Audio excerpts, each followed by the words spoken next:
that he now needs to back down because Alice Palmer, even after she's endorsed Obama for the seat, she's going to return and represent the South Side in the state Senate again. So Obama is faced with this incredible dilemma. Does he back down? Does he bow to the support to Alice Palmer and her supporters, or not? And this really split. This just divided the political community on the South Side of Chicago in half. Some of the people who had backed Obama decided to go back to Palmer. Some of Palmer's old supporters decided to stick with Obama. And there was a lot of pressure on Barack Obama to back down. And what happens is Obama decides to stay in the race. And not only does he decide to stay in the race, but he sends some of his political operatives down to the Board of Elections in Chicago to look at the petitions that Alice Palmer used to get on the ballot. They realize they're filled with irregularities. They challenge these signatures, and Barack Obama gets Alice Palmer and all of his other opponents kicked off the ballot, and he wins his first race unopposed. Ryan, I just want to say we're talking with Ryan Lizza, political correspondent for The New Yorker, about his latest article in The New Yorker about the rise of Barack Obama. You also mentioned in the article that by this time, Barack Obama has become very good at cultivating important people, or people that could help him on his rise in politics. And you mentioned a former Congress member who talked to you and said that whenever you mention an influential or important person in front of Barack Obama, the first thing he wanted to know is, how can you arrange for me to meet them? And you talk about that tendency in him.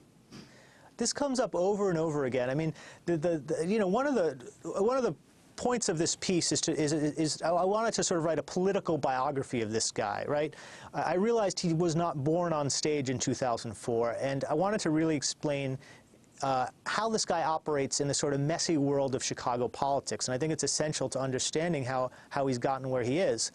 And Abner Mikva, a former congressman, former federal judge, former White House counsel for Bill Clinton, and also someone from Chicago, he sort of befriended Obama very early on in Chicago and sort of helped him in his earliest years meet people in Chicago.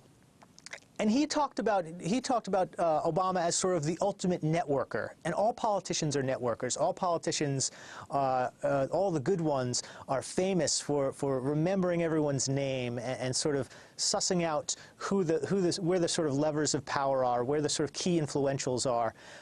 And Obama was absolutely amazing at this. You know, as a community organizer, one of the skills you learn, I mean, people hear the term community organizer, and they think of it as this sort of fuzzy-headed, you know, kumbaya profession. It is not that at all. Community organizing, it's, you know, it's best to think of it as labor organizing. This is you're taught a very hard-headed approach to politics, and one of the things you're taught is how to do something called power analysis. And this is something that Obama not only learned, but he taught in workshops all the way through the 90s. And power analysis is about figuring out who's got power and how to get it for yourself. And not necessarily in a crude way, but in a way to affect change. So anyway, like you say, Juan, Obama was very shrewd about understanding the power landscape of Chicago, understanding who the influentials were, and being aggressive about meeting them, introducing himself to them, and making it known that he was someone who would be running for office and whose support, and and sort of laying the groundwork for some of these people to support him down the road. Now, and that was as he moves forward, obviously he links up with what you've called the independents in Chicago politics, or the reformers that included David Axelrod. Could you talk a little bit about his relationship and the development of his long-term now relationship with David Axelrod? Well, look, to simplify things, you know, you could look at Chicago politics, at least back when Obama first got there, as the independents versus the Daley machine. Okay, so the Daley machine ran the town forever. You know, there's no real Republican Party, so this is all intra-democratic politics. Where Obama settled in Hyde Park, that was the home base of the independents. These are the guys that had been fighting Daley for years and years and years. By the 90s, things were a little more scrambled. The son, Daley, the younger Daley, was more effective at co-opting some of the independents, at reaching out to some of the African-American leadership. So the old Daley versus the independents dichotomy breaks down a little bit, but at least in Hyde Park, that's the way that most of the leading political figures still think. David Axelrod, has an interesting history. He's the preeminent political consultant in Illinois and certainly in Chicago.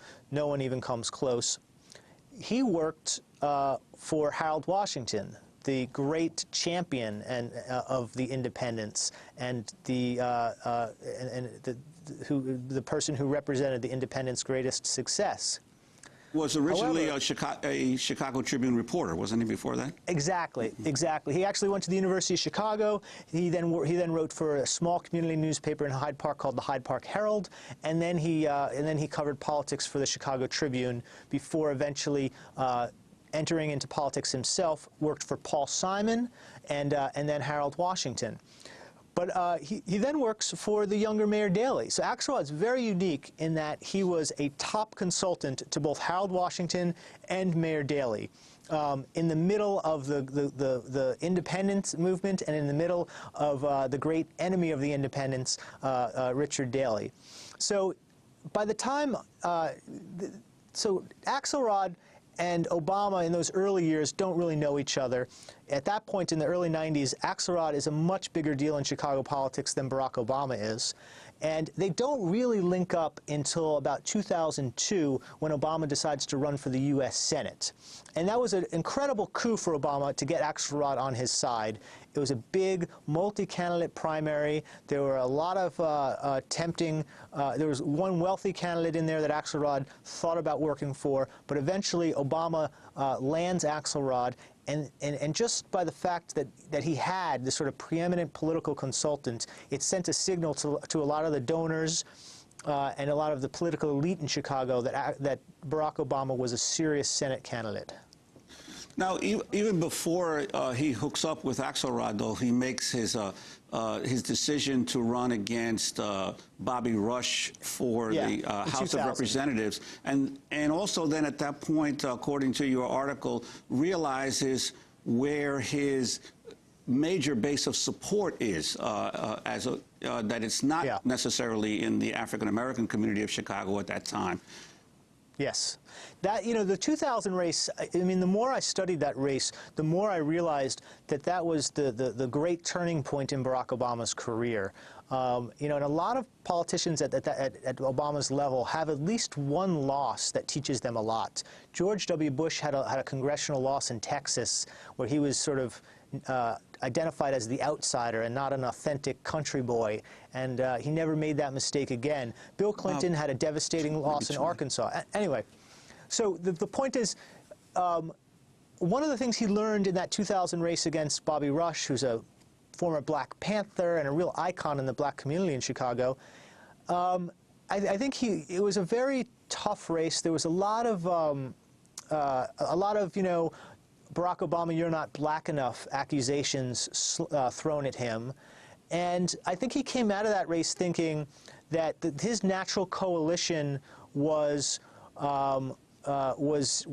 different than what was in than a strictly majority African American congressional district. He had a real tough time winning over the